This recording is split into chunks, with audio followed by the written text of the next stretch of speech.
Recuerda que puedes escuchar este audio horas antes de su estreno y sin publicidad suscribiéndote en cesarvidal.tv.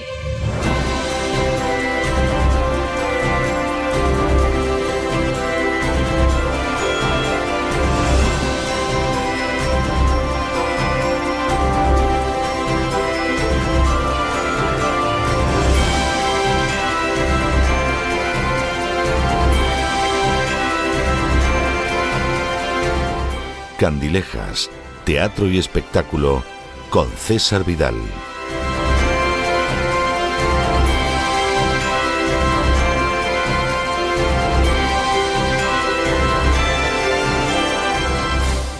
Estamos de regreso para esa entrevista siempre muy especial que tenemos los viernes por la noche, con la que cerramos con broche de oro lo que han sido las emisiones de la semana y que ustedes saben que yo tengo de manera muy especial cerca del corazón.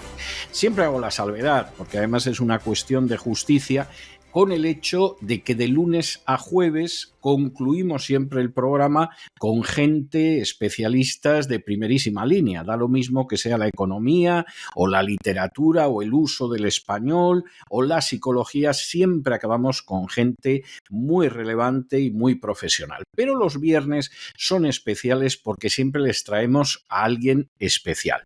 A veces esa persona especial es una persona que es conocida en todo el mundo, porque es esa bailarina que sigue en los escenarios de todo el mundo, porque es ese cantante lírico que lleva la ópera o la zarzuela a los extremos más lejanos del planeta, porque es ese director de cine que ganó el Oscar. A veces la persona especial es una persona que solo es conocida dentro de su país y entonces tenemos un enorme deseo de que sea conocida en otros países del área hispanoparlante, que ese argentino sea conocido también en España y en el Perú, que ese mexicano sea conocido también en el Paraguay o en Uruguay, que ese español sea conocido, pues por ejemplo, en Chile o por ejemplo en Bolivia. La idea es que esa persona especial que es conocida en su país sea conocida en otras partes. Pero a veces también les traemos a gente muy especial que es conocida solo en el terreno de su ámbito de trabajo, a veces de una manera muy limitada y que sin embargo nos parece que es gente que hay que conocer de una manera más global, porque tienen cosas muy interesantes que compartir, porque aportan cosas muy positivas a la sociedad, aunque quizá gran parte de la sociedad no lo sepa, porque además se enfrentan con problemas que son problemas tremendamente relevantes y que se da la circunstancia de que efectivamente nos parece que ustedes los tienen que conocer. Es el caso de nuestra invitada de esta noche y es el caso de nuestra invitada de esta noche que es neuropsicóloga y que es psicóloga sanitaria, pero que además es especialista en algo tan importante como el estrés crónico y su impacto en la salud.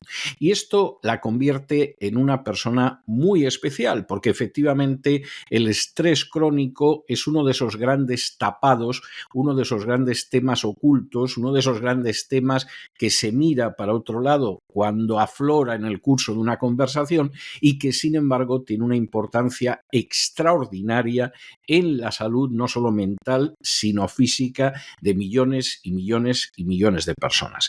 Les estoy hablando de Sofía Vidal. Sofía, muy bienvenida, muy buenas noches. Buenas noches, don César. Gracias por invitarme a la entrevista. Es un placer estar aquí. Bueno, que quede claro que no tenemos ninguna relación de parentesco. Es más, ni siquiera nos hemos encontrado nunca. Es puramente casual lo del Vidal.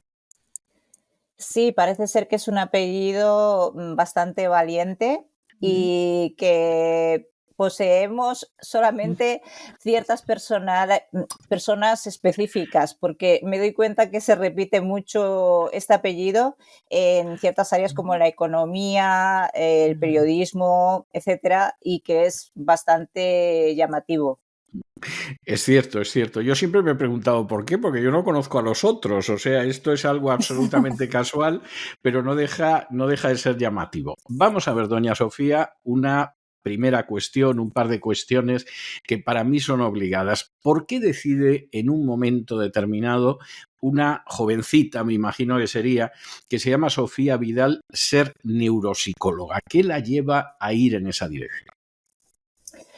Pues verá, don César, yo comencé a estudiar psicología y en el ámbito de la psicología, curiosamente, porque anteriormente la psicología se estudiaba, era una rama de la filosofía, pero a partir ¿Cierto? de... Exacto. Entonces, a partir de ciertos años, los años 80, 90, se hizo un cambio, el cual conllevó a que fuera pues incorporada en lo que son las humanidades y luego en las ciencias de la salud. ¿Qué pasa? Que se ha enfocado muchísimo en estudiar de una forma más científica todo lo que es el cerebro humano. Aparte de estudiar otros enfoques, el cerebro se estudia y hay muchas asignaturas incluso que compartimos con la medicina. De hecho, hay un curso entero de asignaturas que podemos convalidar en medicina, algo que alguien hoy en día desconoce y todavía se piensa que la psicología es algo que es estudiar libros de autoayuda y nada más lejos de la realidad. Bueno, yo recuerdo haber estudiado la psicología como parte de la filosofía y recuerdo haber descubierto, porque estudiábamos los caracteres, ¿no? Y entonces recuerdo haber descubierto que yo era apasionado y ir descubriendo también el carácter que supuestamente tenían mis compañeros de clase, pero efectivamente en aquel entonces, estoy hablando de inicios de los 70, la psicología estaba encuadrada dentro de la filosofía, como la metafísica o cualquier otra parte. Bueno, y cuando esa jovencita Sofía decide que va a entrar en este terreno, ¿cómo se lo tomaron en casa? ¿Les pareció bien o dijeron, Sofía, hija, ¿por qué no entras a trabajar en una caja de ahorros, en un banco, te sacas unas oposiciones al ayuntamiento o algo así, que vas a estar más segura que metiéndote en estas aguas tan poco claras? Pues una buena pregunta, don César, porque en mi casa querían que estudiase Derecho y de hecho yo empecé a estudiar Derecho. Es algo que, bueno, no mucha gente conoce y me gustó muchísimo. O sea, de hecho es curioso cómo el derecho romano todavía a día de hoy se sigue aplicando, ¿no? Es cierto, Entonces, es cierto. sí. Entonces, bueno, por ciertas circunstancias, yo era una idealista en ese momento. Yo quería, fíjese que ahora está muy de moda esto del medio ambiente y los animales, pero yo por entonces quería defender la naturaleza, el medio ambiente, algo que todavía no estaba tan de moda como está ahora. Resulta que me di cuenta de ciertas anomalías pues que vi en compañeras de profesión que ya estaban en cursos más avanzados, que cuando estaban haciendo las prácticas en sitios, por ejemplo, le pongo un ejemplo, había una compañera que estaba haciendo las prácticas en un sitio de esto de cubos de basura, pero de reciclaje. Entonces lo hacía en un despacho de un piso y en unas condiciones un poco peculiares. Fue lo que me decantó por quitarme de estudiar Derecho porque cuando le dieron fluidos para reciclar, esa misma empresa los tiraba por el desagüe. Muy Curioso. bien, muy Sí, bien, está muy bien. sí. Sí. Y esta Bueno, Sofía idealista, pues la verdad es que dijo, mira, yo el día de mañana no quiero defender gente como esta y cambié mi ruta. Y es bueno, que me dediqué a la psicología. yo comprendo perfectamente lo del idealismo porque yo sí acabé Derecho, salí de la facultad con ideas totalmente equivocadas sobre la sociedad que fueron desapareciendo por el durísimo choque con la realidad durante algo más de una década que ejercí la abogacía. O sea que puedo perfectamente imaginarme su cuadro mental porque tiene paralelos muy acusados con lo que yo viví en aquella época de juventud. Vamos a entrar, si le parece, en el tema del estrés y del estrés crónico, que es además su especialidad y que a mí me parece que es un tema de enorme importancia, porque el estrés es algo que no hay nada más que salir a la calle para encontrárselo, a veces lo tienes incluso dentro de casa, y en algunos países, yo diría que occidentales, pero me imagino que también en países que no lo son, es un problema verdaderamente muy serio. Hay un dato que a mí me parece bien significativo, y es que la Asociación Psicológica Americana, la American Psychological Association, afirma que el 90% de las visitas que se realizan al médico están relacionadas con el estrés. ¿Qué hay de verdad en esa afirmación?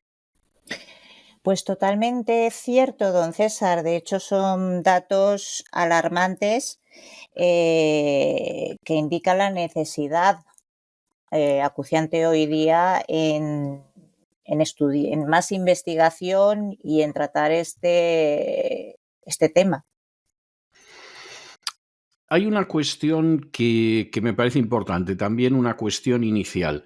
¿Cómo definiríamos el estrés? Es decir, cuando la gente te dice que tiene estrés, lo mismo te encuentras con una persona que está agobiada por el ritmo del trabajo, lo mismo te encuentras con una persona que está cansada por las ocupaciones que tiene, lo mismo te encuentras con gente que tiene continuos ataques de ansiedad. ¿Dónde colocas la raya que marca el estrés de lo que no es estrés? ¿Qué sería lo que define auténticamente el estrés? Pues verá, don César, el estrés se define como un estado de tensión mental o emocional que es resultante de situaciones y circunstancias adversas o muy exigentes. Y aunque es una respuesta natural del organismo ante estas situaciones de amenaza, el estrés crónico, tal y como hemos dicho, puede tener unos efectos muy perjudiciales a largo plazo en el cerebro y en el cuerpo. De hecho, el estrés es una respuesta evolutiva que tenemos el ser humano desde, bueno, pues desde que huíamos de los mamuts. Bueno, los mamuts no exactamente porque no coincidimos, Bueno, de pero cualquier pongamos, fiera, sí. sí, de alguna, sí, que hoy en día hay fieras peores, correcto. Entonces, esa respuesta de huida ante amenazas o de lucha todavía a día de hoy sigue estando presente en nuestro organismo y en nuestra respuesta. ¿Qué pasa? Que cuando es prolongado, había de hecho un endocrino, un médico de principios del siglo XX que se llama Hans Selye, que estudió estos efectos tan nocivos del estrés en el cuerpo humano. Poca relevancia y aunque se estudia en la universidad y es bastante importante, hasta ahora yo creo que no nos damos cuenta de lo importante que fue su estudio. Y este estudio es muy relevante porque cuando el estrés, que tiene 3 fases, que es una de alarma o de alerta, otra es como de compensación, de que el cuerpo pues se va como acostumbrando a ese estrés o se va modulando ese estrés, y está la tercera fase que es la de agotamiento. ¿Qué pasa? Que cuando nosotros mantenemos ese estrés durante un tiempo prolongado, esa fase de agotamiento lo que hace es que se generen una serie de respuestas inmunitarias, inflamatorias, que ya estaban ahí, pero que se agudizan porque el cuerpo no es capaz de regularlas porque se han saltado esa fase, ¿no? del medio. Y al final lo que hace es que caigamos en enfermedades autoinmunes, enfermedades pues cardiovasculares Y de ahí ese 90% que hemos comentado antes, porque indirecta o directamente la mayoría de las enfermedades provienen del estrés y hay muchas que ahora hablan de que son crónicas, que yo creo que si se hiciera más hincapié en lo que es la información y la formación, no serían, o por lo menos una gran mayoría, yo considero que no serían crónicas. ¿Cuándo se cruza ese umbral en virtud del cual el estrés, lejos de ser un mecanismo de defensa positivo que procede de la naturaleza, se convierte en algo peligroso? Es decir, ¿en qué momento esa alarma frente a la fiera, que lógicamente nos provoca una reacción y que es positiva, porque o nos hace enfrentarnos con la fiera o nos hace correr lo suficientemente rápido para librarnos de la fiera, cuando esa alarma comienza a ser algo peligroso? ¿Cuando se dilata demasiado en el tiempo? Sí, correcto, porque vamos a ver, yo le doy una explicación. Existen 3 tipos principales de estrés que afectan al organismo, ¿vale? El estrés físico, que es el provocado por lesiones, accidentes, caídas, cualquier daño de físico al cuerpo. El estrés químico, que resulta de infecciones, de hongos, bacterias, virus, niveles alterados de glucosa, por ejemplo, en la sangre, o cuando tienes una intolerancia alimentaria. Y, perdón, y luego tenemos el estrés emocional, que es el derivado de situaciones como tragedias familiares, problemas financieros, una crianza monoparental, mismamente un atasco de tráfico o conflictos interpersonales. Ese tipo de estrés, pues es lógico en el día a día que el cuerpo lo que genera es que el eje hipotálamo-hipófisis suprarrenal se active y se genera ese estado de alerta que hace que se generen ciertas hormonas como es el cortisol y las catecolaminas, que son la noradrenalina y la adrenalina. Cuando esas sustancias se prolongan y mantienen en el tiempo, lo que hacen al principio es, mira, si por ejemplo una persona tiene que huir, lo primero que va a hacer es, pues se le dilatan las pupilas, el organismo genera y invierte, reparte más sangre en el organismo, sobre todo en lo que son las extremidades, pero durante esos primeros horas en las que el cuerpo está expuesto a ese estresor, el sistema inmunitario cae. Porque tiene que decidir el organismo, o mando o hago que fulanito ¿Defiendo pueda... esto o defiendo el organismo? Sí. Claro, efectivamente. O se lo comen o, o, o- o me dedico a repararle las células y estar aquí tranquilo haciendo que descanse y se relaje. Obviamente todavía, aunque evolutivamente hemos avanzado mucho, todavía el organismo está habituado a eso. Y cuando esto se mantiene en el tiempo, se produce obviamente una inflamación. La inflamación, no solo a nivel del cuerpo, sino a nivel del cerebro, puede generar unas causas totalmente devastadoras. Es más, hay otra cosa que es en el sistema de alarma, que nosotros tenemos un sistema que es el sistema nervioso autónomo, que se diferencia entre sí, el sistema nervioso simpático, que en algunas ocasiones no es muy simpático, y el sistema nervioso parasimpático. Lo que les pasa a muchas personas que al mantenerse en el tiempo esa inflamación y ese estado de alerta, el sistema nervioso simpático es incapaz de pasar al parasimpático. Y entonces el cuerpo no se relaja, no se genera una reparación de los tejidos. El sistema ya no sabe qué hacer, está como loco y se ataca a sí mismo, para que vea la importancia de todo esto.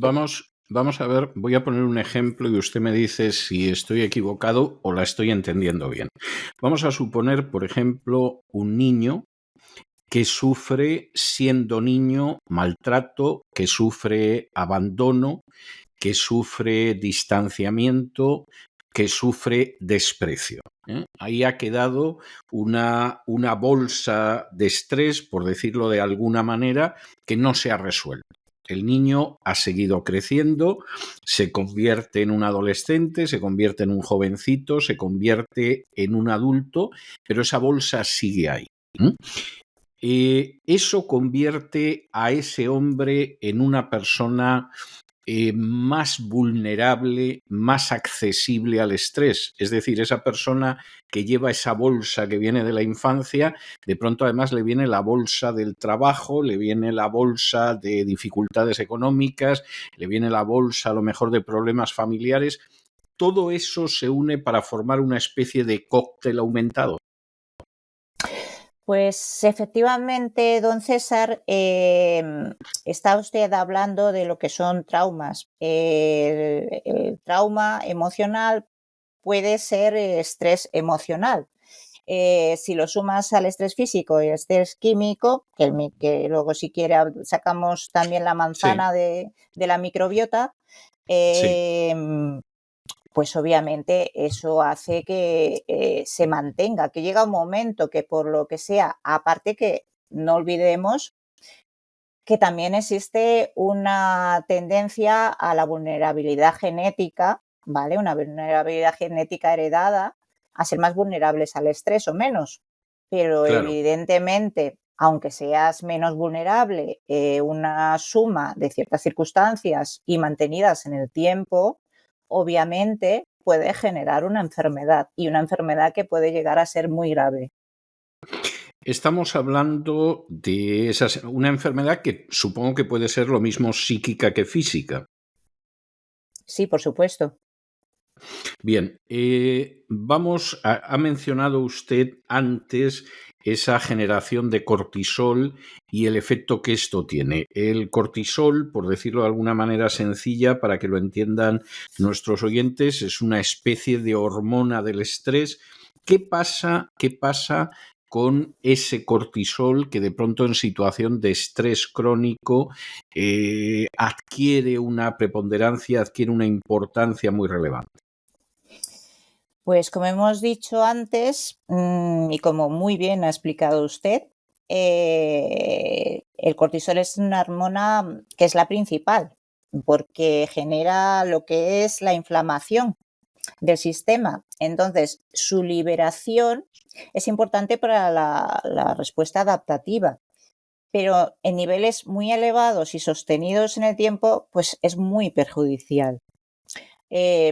Para que se haga una idea, los efectos de un exceso de cortisol, pues es un sistema inmunológico deprimido, problemas cardiovasculares, alteraciones metabólicas, un impacto neurológico grave y neurotoxicidad, porque el cortisol en exceso puede dañar incluso o atrofiar neuronas, como en el hipocampo, y el hipocampo es el responsable de la memoria y de la regulación emocional. Entonces, es importante porque puede que la persona pueda desarrollar problemas o patologías que tengan que ver con la memoria y con el aprendizaje. Bueno, pues no es ninguna tontería. Vamos a ver, otra cuestión que de nuevo es enormemente delicada, porque todo lo que estamos abordando en esta entrevista, como tendrán ocasión de comprobar nuestros oyentes, todo es enormemente delicado. Es decir, aquí estamos hablando de cosas que son muy delicadas, que son muy importantes y que afectan a millones de personas en nuestras sociedades.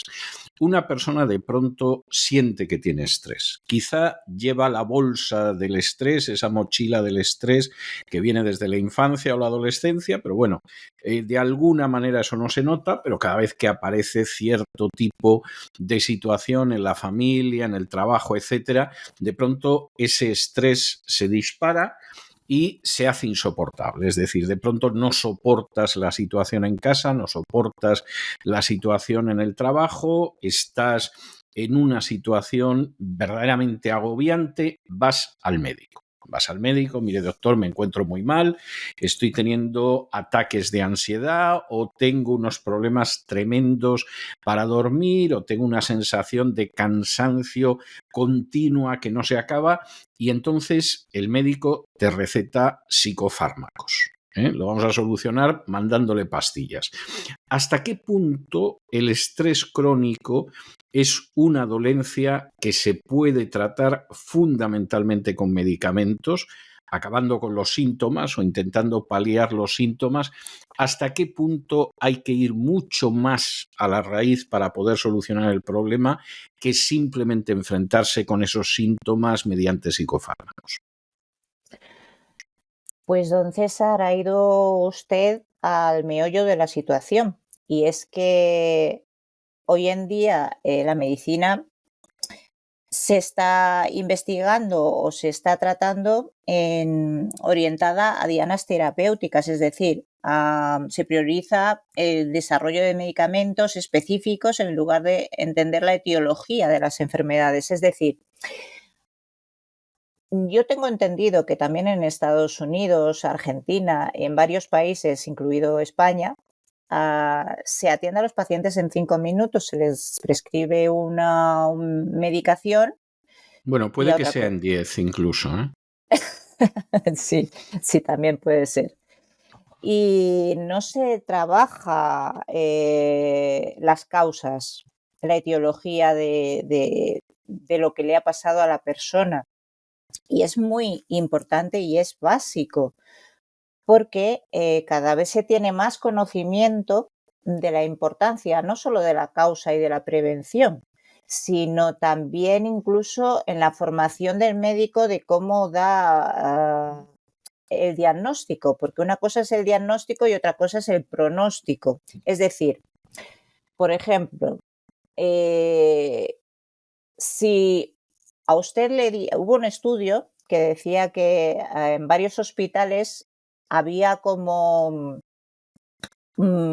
pues una población en la cual se le estaba dando un diagnóstico grave y los médicos les decían, bueno, pues usted tiene esta enfermedad grave, le quedan 3 meses de vida y ya está, lo que vamos a hacer es darle esto y darle lo otro y, bueno, pues lo que usted dice, un montón de medicación, terapias muy invasivas, etcétera. Pero le estoy hablando de estudios muy recientes, o sea, esto fue a partir de, como usted sabe, lo que pasó en 2020, y todos Sí, los sí, oyentes sí, son me personas consta. inteligentes y sabe de qué hablo.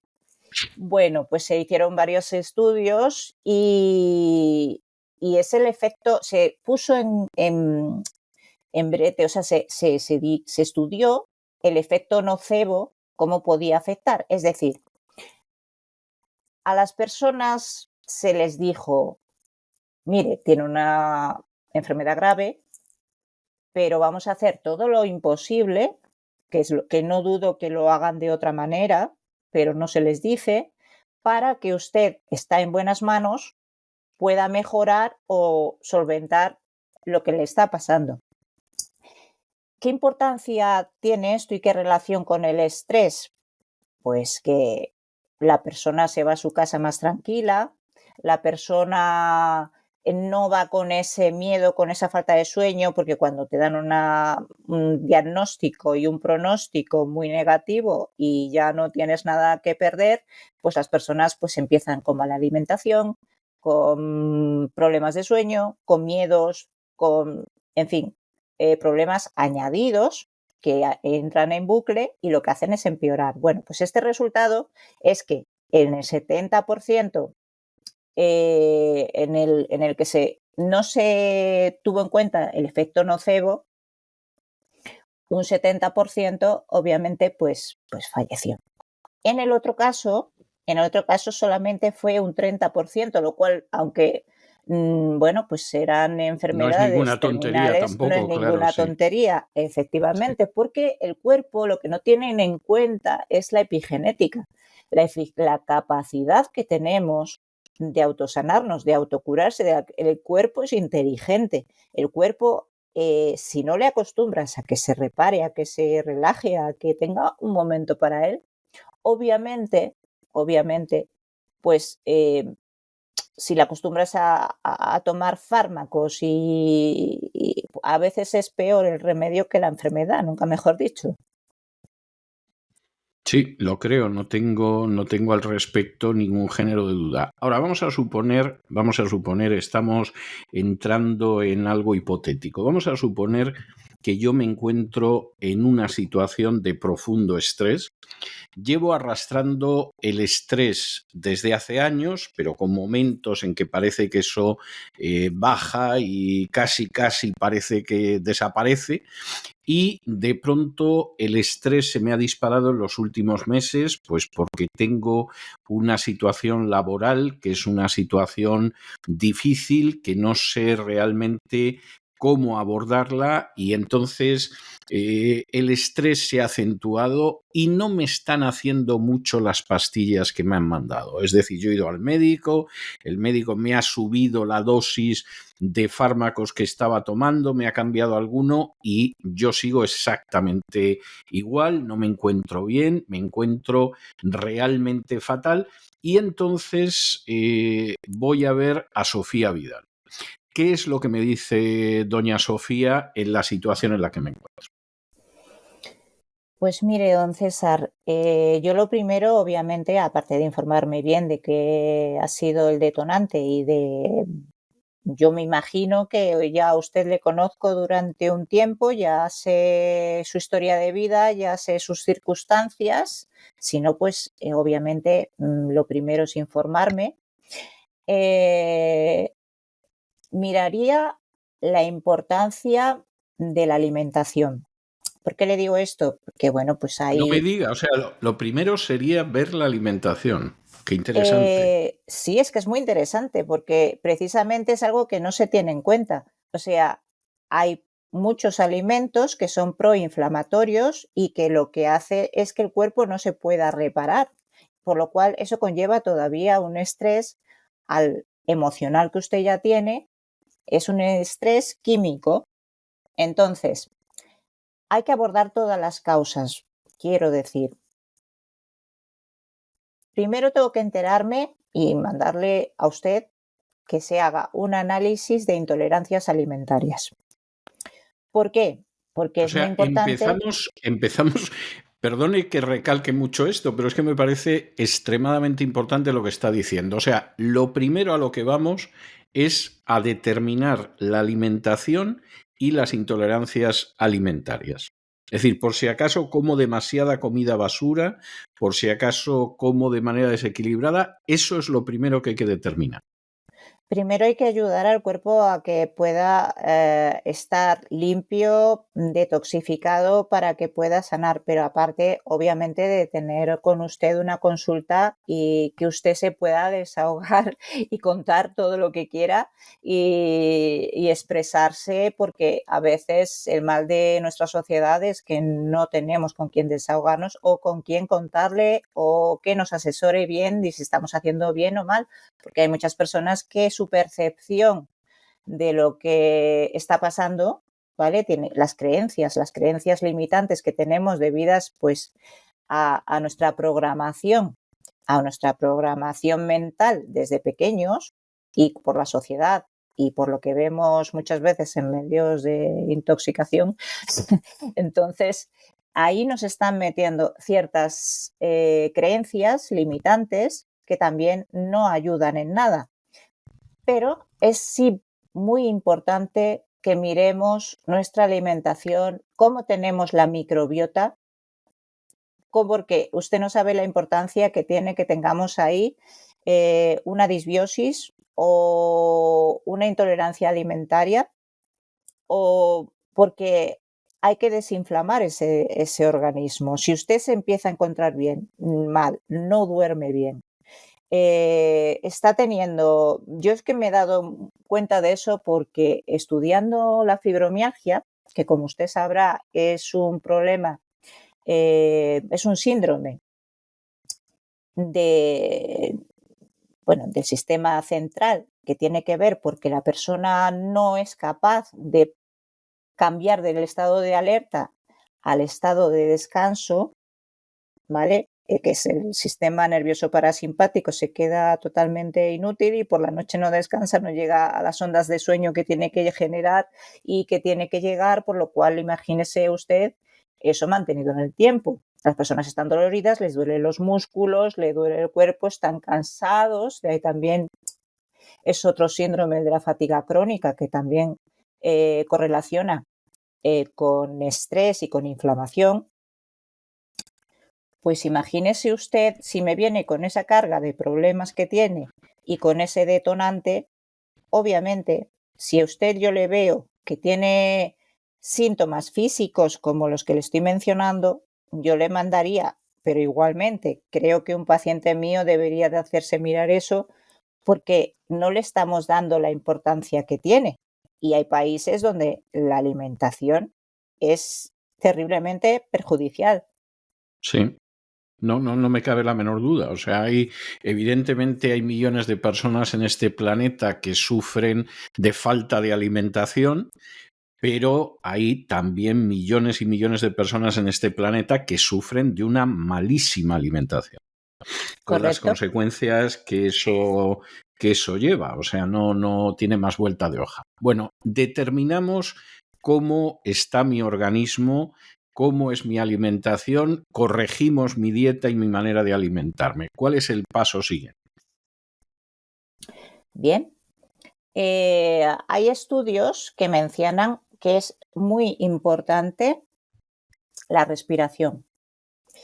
La Bien. respiración es básica porque oxigenar el organismo, oxigenar el cerebro y las células hacen y ayudan también a que usted pueda regenerarse y ayudarse y coayudarse para sanar.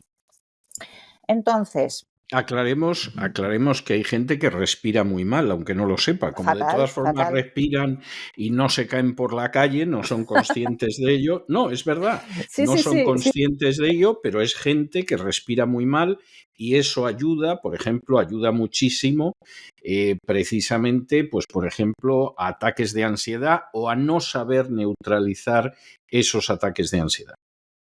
Correcto. De hecho, hay un truco que es, ¿saben los niños pequeños cuando están sollozando, respirando varias veces rápidamente, varias respiraciones así rápidas? Sí. Pues hay un Hipar, truco. sí, cuando hipan, sí. Sí, pues cuando una persona tiene de repente mucha ansiedad, se ve muy estresado, muy nervioso en un momento dado, eso es un estrés agudo, si hace ese tipo de respiraciones, ya verá como el organismo lo reinterpreta, como que está relajándose y está haciendo ese tipo de relajación y de oxigenarse, que por eso lo hacen, y empieza a relajarse. Bien. Sí, Entonces, lo entiendo. O sea, primero alimentación, después aprenda usted a respirar, porque eso correcto. tiene un peso enorme dentro de lo que sería, por ejemplo, la autorrelajación en situaciones de angustia, de ansiedad, etcétera, etcétera. ¿Qué va después de alimentarse bien y de respirar adecuadamente? Bien. Enseñar a la persona a tomar, esto ya iba conjunto con la alimentación, que suplementos, pero suplementos vitamínicos que con el estrés y se pierden y el cuerpo no regenera, tan importantes como la vitamina B12, que como usted sabe es tan importante para algunas patologías como es el Alzheimer. Sí. para la memoria, bueno, pues se pierde. La B12 el cuerpo no la está restaurando, no la está fabricando, no la está recuperando. Entonces, la D3 y el ácido fólico. Muy importante porque esto te va a ayudar también a que tu organismo no tenga estas deficiencias que te van a mantener por lo menos los sistemas más importantes. Aparte de hacer la respiración, yo recomendaría, y algo en lo que me baso, es que también hay que hacer, y está científicamente, pero yo antes no creía mucho en esto, sinceramente, porque yo pues me sonaba a chino, o bueno, nunca mejor dicho, porque vienen de las creencias orientales, porque a veces otras culturas más ancestrales saben muy bien cómo o mantienen ciertos sistemas de sanación o de curación que en la occidental hemos perdido. Nos dedicamos solamente a medicarnos en el sistema normal occidental, como usted bien sabe. Entonces, Sí. hay estudios, pero que están validados y revisados por pares, de que el mindfulness o la meditación, pues ayudan muchísimo a relajarse, a mirar y centrarse en el presente, atención plena. Y yo comenzaría, mens sana in corpore sano, a intentar sanar la mente. Claro. Y para eso, pues hay que fortalecer nuestro sistema de relax, practicando este tipo de, bueno, pues de terapias. ¿Y cómo entras en ese sistema de relax, que me parece enormemente relevante? Pues hay que practicarlo y hay que empezar, bueno, usted me ha preguntado conmigo cómo sería la terapia. Obviamente, pues yo enseñaría a la persona cómo practicarlo, lo haríamos juntos, le haría alguna grabación para que pudiera tener también en su casa, cuando está conmigo, y pequeños detalles de la vida diaria donde pudiera relajarse.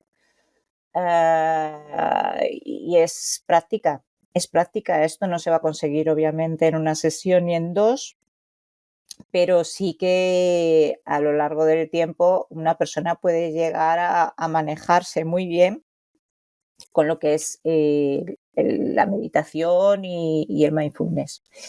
Em, ¿Qué pasa con la persona que lleva arrastrando esta situación de estrés crónico años, quizá décadas? ¿Eso es reversible?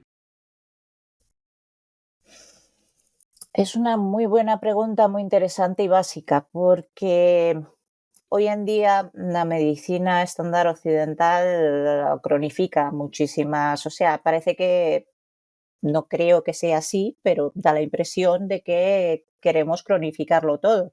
Y cronificarlo todo quiere decir enfermos de por vida medicándonos.